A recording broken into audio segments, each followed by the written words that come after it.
Bapa di surga, Bapa di dalam nama Tuhan Yesus Kristus, Engkaulah kekuatan kami. Karena itu kami ada di tempat ini, karena Engkau yang memberikan kekuatan itu untuk kami beribadah kepadamu ya Tuhan. Kami sudah memuji memuliakan nama-Mu, kami percaya Engkau telah bertakhta di atas puji-pujian kami. Nanti balasannya untuk kami mau mendengarkan kebenaran firman-Mu. Karena itu mari Engkau urapi kami sekalian ya Tuhan, agar kami benar-benar duduk di hadapan hadirat-Mu mau mendengarkan Engkau berbicara. Dan kami percaya ketika Engkau berbicara, Engkau pasti memberkati kami. Kami yang sakit disembuhkan, yang lemah dikuatkan, yang ragu dipertetapkan hati kami untuk tetap percaya kepada Engkau ya Tuhan sebagai Tuhan dan Juru Selamat di dalam kehidupan ini.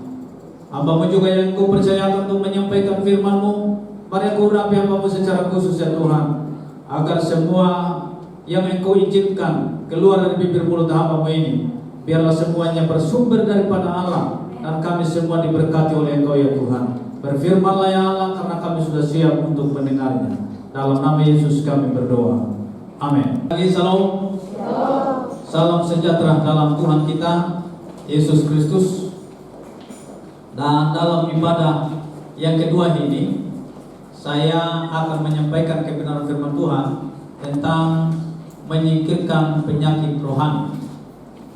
Bapak Ibu Saudara yang diberkati Tuhan, sekali lagi saya ulang, menyingkirkan penyakit rohani yang terdapat di dalam Mazmur pasal yang ke-24 ayat yang ketiga dan ayatnya yang keempat.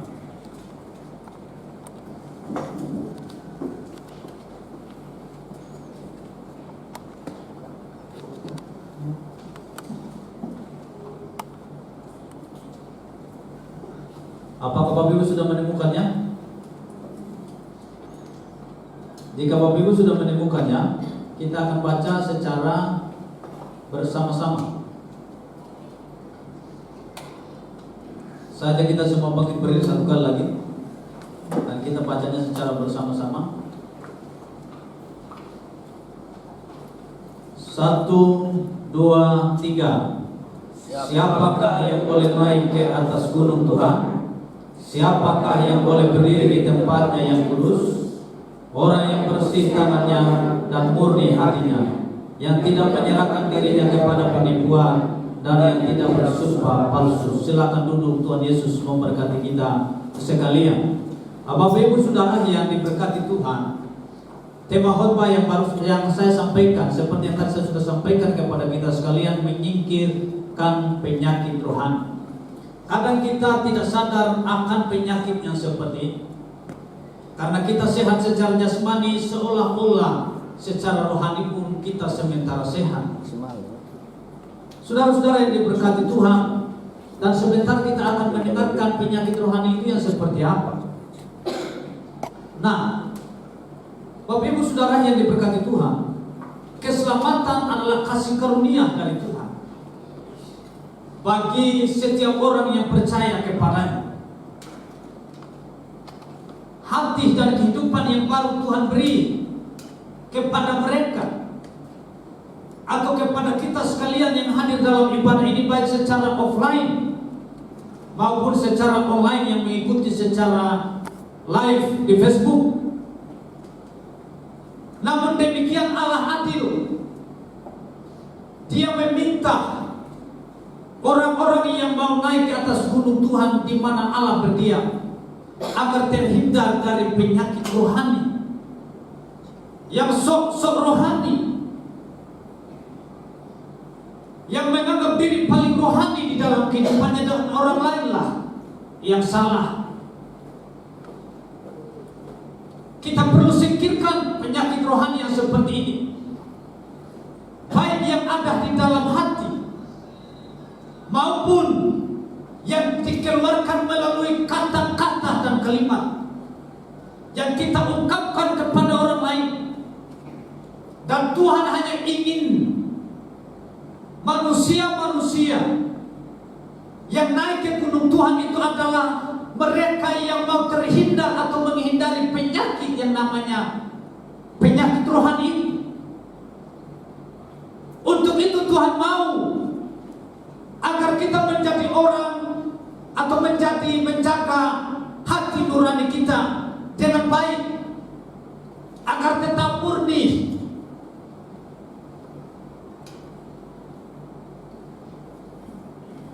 Karena kalau tidak, kita akan menjadi orang yang biasa-biasa saja dalam hidup. Harus menjaga hati nurani tetap murni. Dalam Mazmur pasal yang ke-24 ayat 4 bagian A, dia mengatakan orang yang bersih tangannya dan murni hati. Hanya orang-orang yang seperti inilah yang bisa menjaga hati nuraninya agar tetap murni di dalam kehidupan. Bapak Ibu Saudara yang diberkati Tuhan, saya percaya kita semua yang hadir dalam ibadah ini, kita tidak mungkin mau dikotori oleh hal-hal yang bersifat dunia. Kita tidak mungkin mau memakai pakaian yang kotor ketika kita datang dalam beribadah yang seperti ini. Dan mungkin juga kita tidak mau memakai pakaian yang kusut ketika kita datang beribadah yang seperti ini. Pasti kita setrika.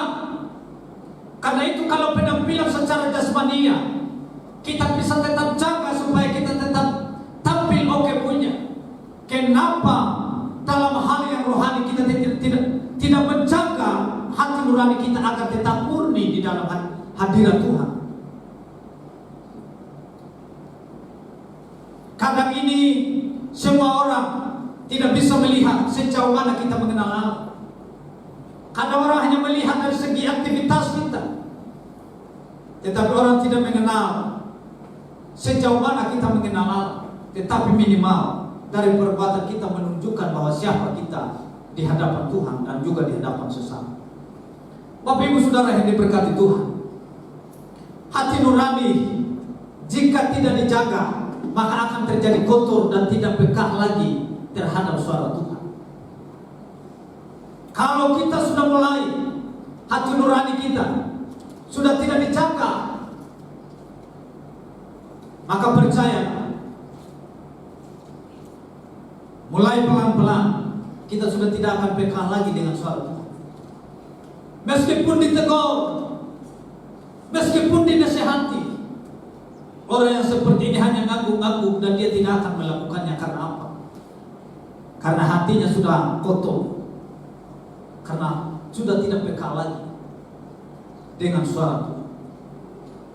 Tetapi saudara-saudara yang diberkati Tuhan, bagi mereka yang ingin tetap bisa menikmati persekutuan dengan Tuhan, harus memelihara hati nurani mereka. Jika melakukan dosa, cepat menyesal dan meminta pengampunan dari Allah. Itulah orang-orang yang mau tetap menikmati persekutuan dengan Tuhan. Ketika melakukan dosa, melakukan kesalahan, maka dengan cepat-cepat pula dia meminta pengampunan daripada Tuhan, sehingga dia mengalami pengampunan yang sejati, sehingga dia tetap menikmati persekutuan yang indah bersama dengan Tuhan. Tetapi beda dengan orang-orang yang hatinya sudah tidak murni, sudah kotor, najis.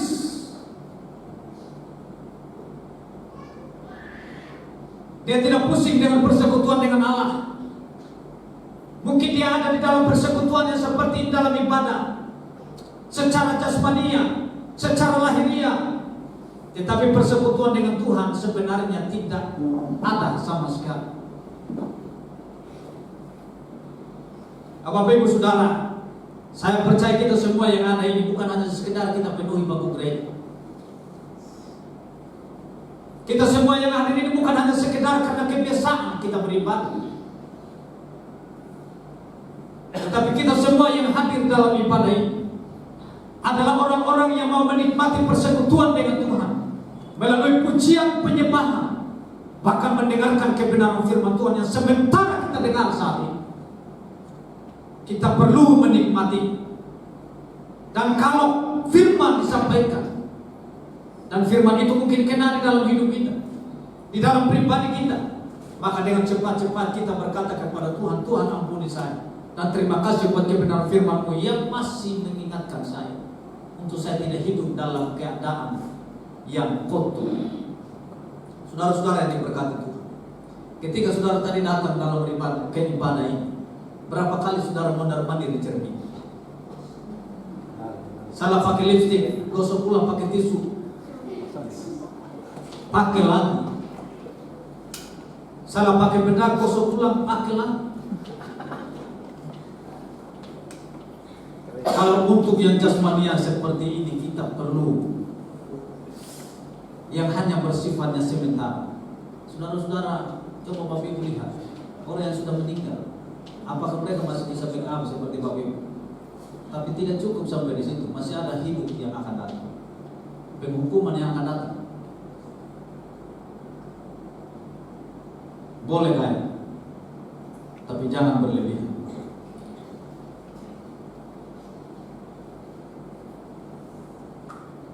Rambut keriting dikasih lurus, itu wajar, hal biasa. Karena dia mau mempercantik dirinya, memperganteng dirinya. Tetapi kalau dengan tujuan lain, maka itu salah. Tidak boleh. Jika ada akar pahit di dalam diri kita, di dalam hati kita, cepat selesaikan dengan cara melepaskan pengampunan. Bayangkan Bapak Ibu, kejadian dari 2021 masih dibawa sampai 2022. Konyol kan tidak?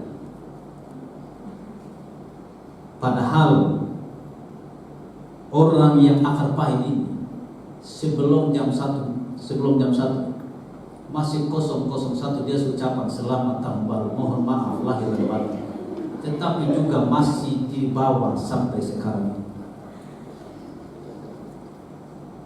Kenapa orang yang akar pahit ini tidak cepat selesaikan dengan cara melepaskan pengampunan? Karena dia hanya sekedar mengirimkan sebuah WA kepada orang tertentu, dan orang tertentu membaca dan seolah-olah dia sudah memaafkan, tapi ternyata tidak pula. Dengan cara demikian, maka orang tersebut akan tersingkir dari penyakit Tuhan. Lepaskan pengampunan. Tidak ada kata lain selain kita melepaskan pengampunan. Bayangkan Bapak Ibu, ya masih mendingan lah kalau masih 2021, masuk 2022 mungkin masih akar pahit. Tapi kalau dikata dari 2015 sampai sekarang, orang sudah ganti STNK bos, sudah 5 tahun, sudah lebih, sudah ganti pelan, tapi kau juga masih akar pahit sampai sekarang. Giliran datang beribadah kepada Tuhan, tangan kanannya ditonjolkan duluan karena ada apa? Angkat tangan, karena ada cincin di situ. Dia hanya memamerkan itu di dalam sebuah ibadah. Apalah gunanya? Sehingga dia menghabiskan waktu berjam-jam di cermin seperti yang tadi saya sudah sampaikan kepada kita.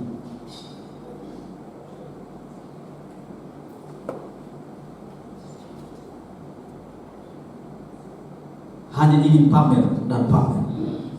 Pamerlah Tuhan dalam hidup kita, tapi juga jangan hanya berbicara Tuhan, tetapi kelakuan kita tidak sesuai dengan apa yang kita mau.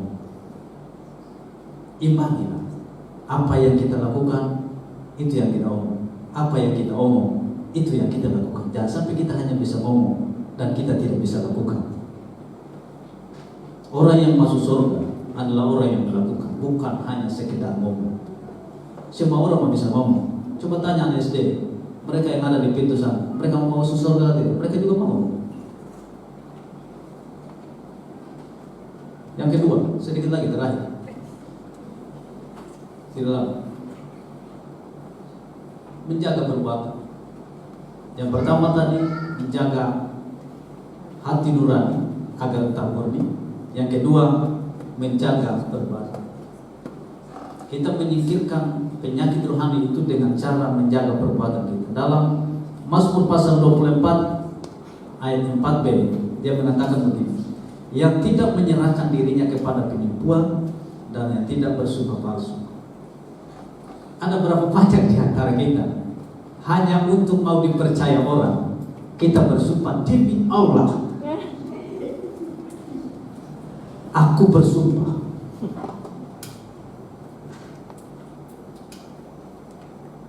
Tapi Kalaupun tidak diterima, maka dia nenek moyang lagi supaya bisa diterima, padahal juga yang dia sumpahkan itu adalah palsu.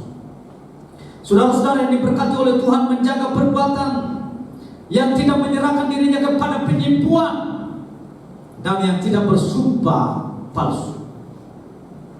Saya percaya ketika kita pernah mengalami hal yang demikian pada bulan-bulan yang lalu, pada tahun-tahun yang lalu, pernah kita lakukan, maka kita hentikan untuk kita tidak menyerahkan diri kita kepada penipuan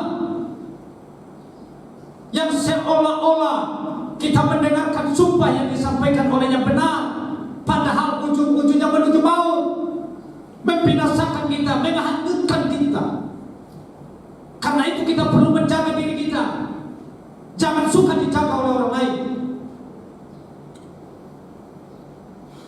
Karena ketika kita hanya mau dijaga oleh orang lain, maka tidak menutup kemungkinan kita bisa jatuh dalam dosa.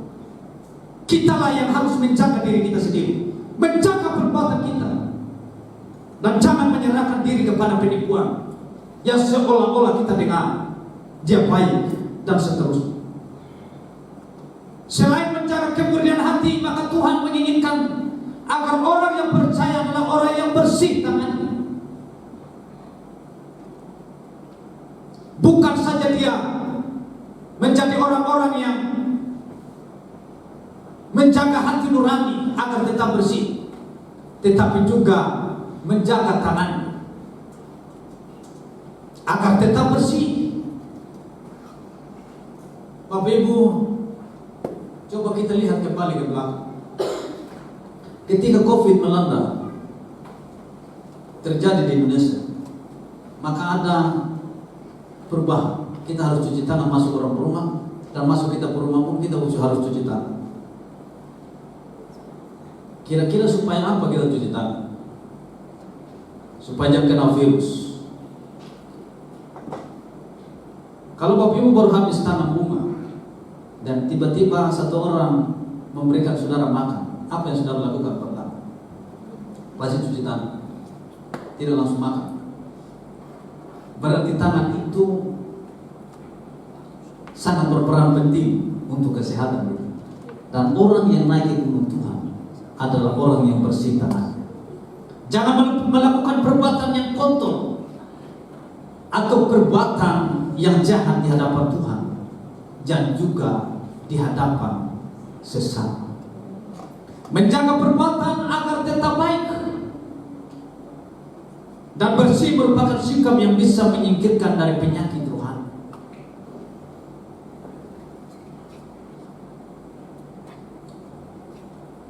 Kadang orang bilang begini,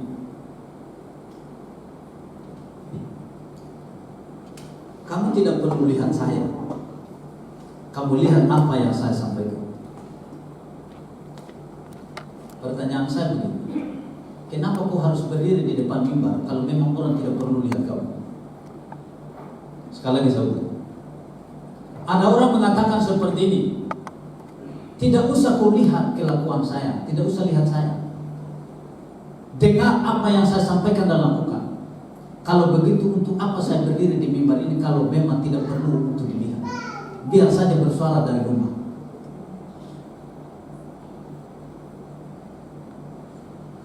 Ibadah online saudara lihat orang di YouTube atau hanya suara?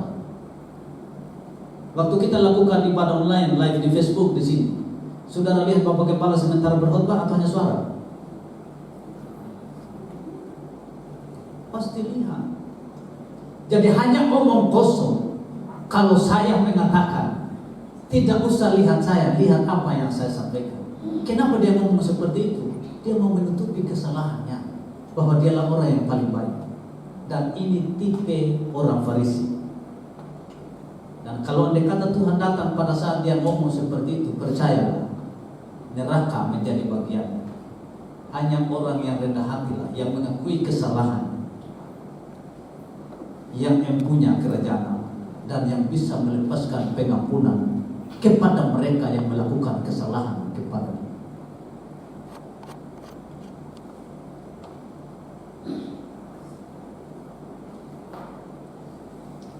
Saudara-saudara yang diberkati Tuhan, saya sudah sampaikan, menjaga hati nurani agar tetap murni, memang itu tidak gampang. Kita minta pertolongan Tuhan. Menjaga perbuatan ini pun tidak gampang. Orang kalau marah kita belum tentu kita terima pula. Tetapi bagaimanapun kita harus tetap menjaganya. Kalaupun kita marah, pakailah bahasa yang sopan. Jangan sampai kita maki orang lain. Kalaupun kita marah, pakailah bahasa yang bisa dimengerti. Yang ketiga dan sekaligus yang terakhir, menjaga keintiman dengan Tuhan. Kalau mau kita menyingkirkan penyakit rohani dari diri kita, kita harus menjaga keintiman dengan Tuhan. Kita tidak bisa tidak. Kita harus menjaga keintiman dengan Tuhan agar kita bisa menyingkirkan penyakit rohani. Tidak bisa dengan malas-malasan. Tidak bisa dengan mengatakan Tuhan mengerti pula, Tuhan saya tidur, Tuhan jaga. Dan sementara mengungkapkan kata kalimat yang seperti ini pun sementara tidur, dengan mengatakan dengan alasan Tuhan mendengar. Memang Tuhan mendengar, tetapi belum tentu Tuhan kabulkan. Karena kita hanya sekedar mengungkapkan dengan alasan Tuhan juga mengerti, karena kita lemah. Bapak Ibu, doa tidak berkaitan dengan lemah atau tidak. Kalau doa, justru dalam kelemahan, kekuatan Tuhan dinyatakan dalam diri kita, kata firman Tuhan. Kadang kami yang berkhotbah, kadang di saat khotbah seperti ini mereka berapi-api dan mereka mengatakan, atau saya yang mengatakan, kita harus rajin beribadah. Tetapi setelah turun dari mimbar, orang yang bersangkutan pun ternyata tidak rajin beribadah. Ini maksudnya apa ya? Artinya apa? Berarti dia tidak sementara menjaga keintimannya dengan Tuhan, dengan apa yang baru saja saya sampaikan atau dia sampaikan. Dalam ayat yang ke-6 dari Mazmur pasal yang ke-24, dia mengatakan seperti ini, itulah angkatan orang-orang yang menanyakan dia, yang mencari wajah-Mu, ya Allah Yakub. Orang yang menjaga keintiman dengan Tuhan adalah orang-orang yang menanyakan dia dan yang mencari wajah Tuhan setiap hari, setiap saat di dalam kehidupannya.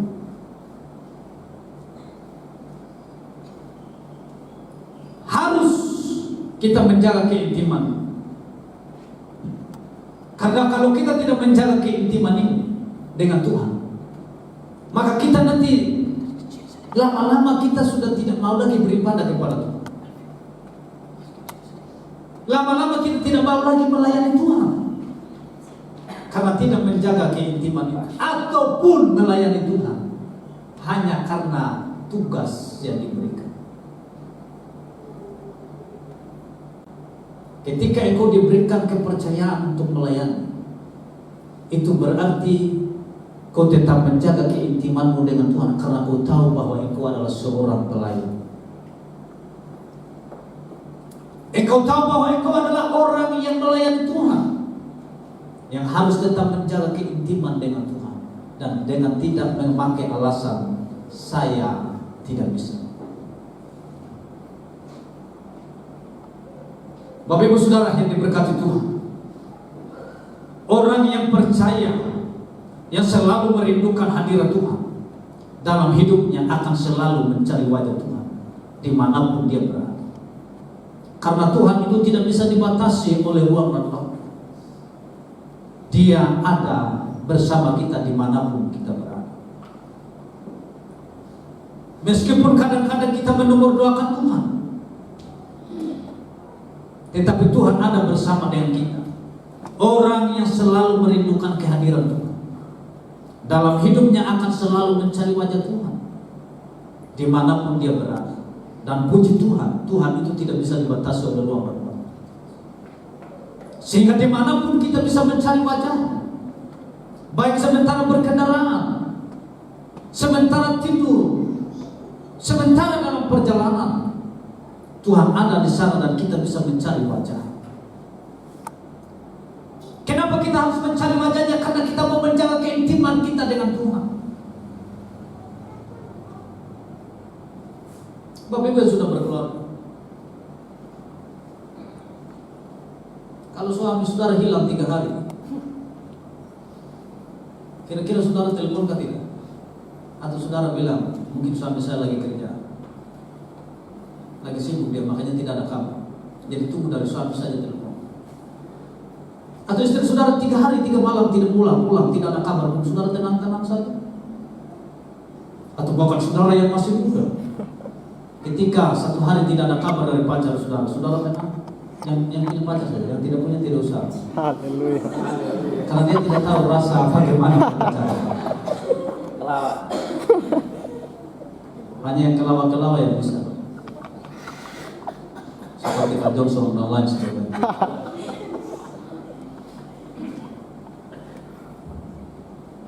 Hanya orang yang menjaga keintiman dengan Tuhan yang bisa mencari wajah Tuhan setiap hari. Ketika Anda mencari wajah Allah,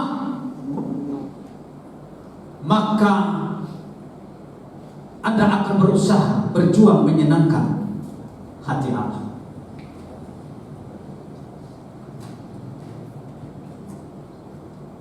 Anda akan berusaha menghindari dari penyakit rohani yang mengganggu, dan Anda akan fokus menyenangkan. Bapak Ibu, baik kami yang anak muda, mungkin di gereja GBI Sesawi ini mungkin salah satu dari gereja di Kota Kupang ini yang mengadakan ibadah youth itu hari Sabtu, Minggu Sabtu atau malam Minggu istilahnya, Sabtu malam. Hanya di sini, kalau yang lain mungkin tidak. Coba saudara bayangkan, kalau dekatan mereka pacaran, anak pemuda dari sini pacaran dengan gereja lain, anak gereja lain, dan anak gereja itu meminta dia untuk bermalam minggu dengan dia. Saya sangka tidak itu. Sedangkan ketua pemuda bilang harus datang ibadah pemuda. Pilih yang mana? Tetapi kalau mau menghindari penyakit rohani yang mengganggu, pilih ibadah, heningkan dia sebentar. Kalau memang mau malam minggu, kata ketua pemuda, ajak dia di sini.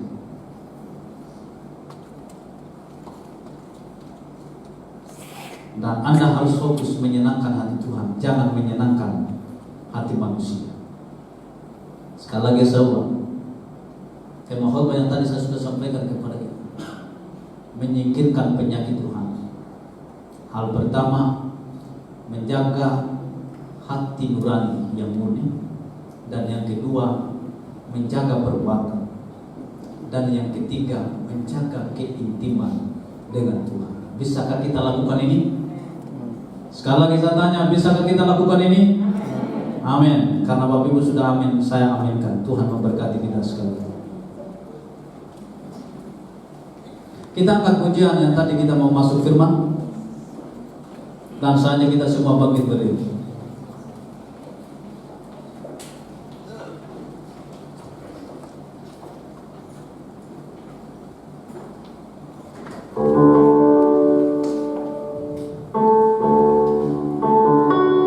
Mari sambil aku nyanyikan pujian ini untuk melihat dalam diri. Apakah engkau sudah menjaga hati nurani agar tetap menjaga perbuatan, juga menjaga keintiman dengan Tuhan.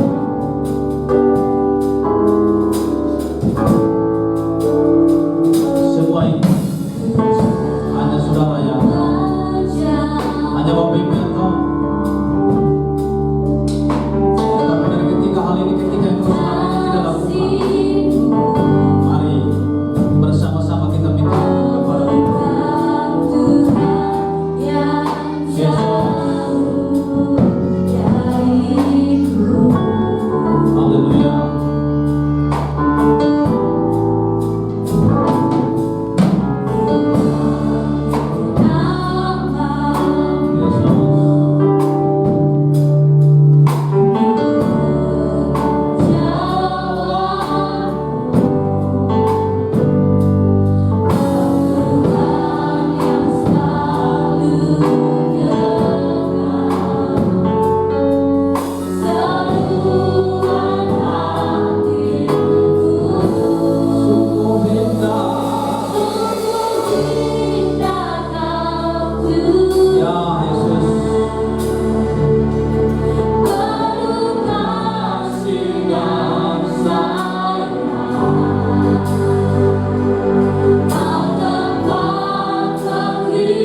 bagi setiap hati yang terluka.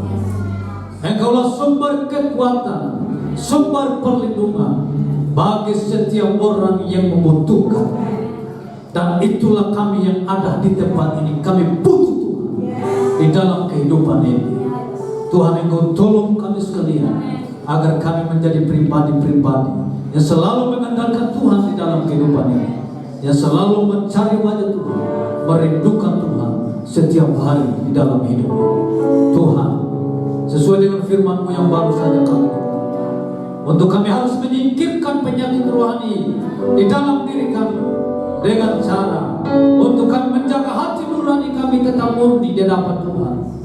Dan juga kami harus menjaga perbuatan kami, menjaga keintiman kami dengan Tuhan, sehingga kami bisa menyingkirkan segala sakit penyakit yang bersifat rohani, baik yang ada di dalam maupun yang melalui tindakan kami setiap hari. Tuhan, tolong kami agar kami butuh Tuhan setiap hari, sehingga kami bisa terhindar dari semuanya itu.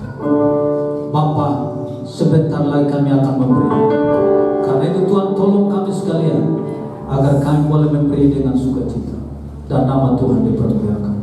Dalam nama Yesus kami berdoa. Amin. Silakan.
Kami kembalikan segala puji hormat kemuliaan hanya bagi Tuhan. Bapa, sebentar lagi kami akan berpisah dari tempat ini, tapi sebelum itu kami berdoa untuk semua jemaat Tuhan yang tidak hadir dalam ibadah, baik dalam ibadah pertama maupun ibadah kedua ini. Kami berdoa jika mereka dalam keadaan sakit, Tuhan jamah mereka. Jika mereka malas-malas, Tuhan tegur mereka dengan cara Tuhan, agar pada hari akan datang mereka boleh datang beribadah bersama-sama dengan kami, baik di ibadah pertama maupun ibadah kedua ya Tuhan. Kami juga berdoa untuk kami semua yang hadir dalam ibadah ini, dengan semua pergumulan-pergumulan yang kami gumulkan kepadamu ya Tuhan. Tetapi kami tahu bahwa Tuhan sementara mendengar, dan Tuhan juga pasti menjawab setiap pergumulan-pergumulan yang kami sudah sampaikan kepada Tuhan. Kalau ada yang sakit, Tuhan juga jamah dan sembuhkan. Dan kalau ada yang lemah, Tuhan berikan kekuatan. Dan kalau ada yang sudah bimbang, sudah mulai kendor dengan Tuhan, Tuhan tolong sehingga umur kami tetap menyala-nyala dalam melayani Tuhan. Terima kasih Bapa, terima kasih Roh Kudus. Kami juga berdoa sebentar kami akan berpisah. Karena itu Tuhan, mari Tuhan berjalan bersama dengan kami dan tibakan kami di rumah kami masing-masing dengan keadaan yang baik-baik, yang berjalan kaki maupun yang berkendaraan ya Tuhan. Terima kasih Bapa, karena itu kami mohon berkat-Mu. Terimalah oleh-Mu segala berkat yang berkelimpahan dari Allah Bapa, cinta kasih dari Tuhan Yesus Kristus, dan persekutuan dengan Roh-Nya yang kudus tinggal menyertai kita, mulai saat pagi hari ini sampai hari Maranatha kekal selama-lamanya. Adapun berkat ini kita terima hanya di dalam nama Tuhan Yesus Kristus. Semua yang percaya katakan amin. 1, 2, 3. Salam. Tuhan memberkati kita sekalian.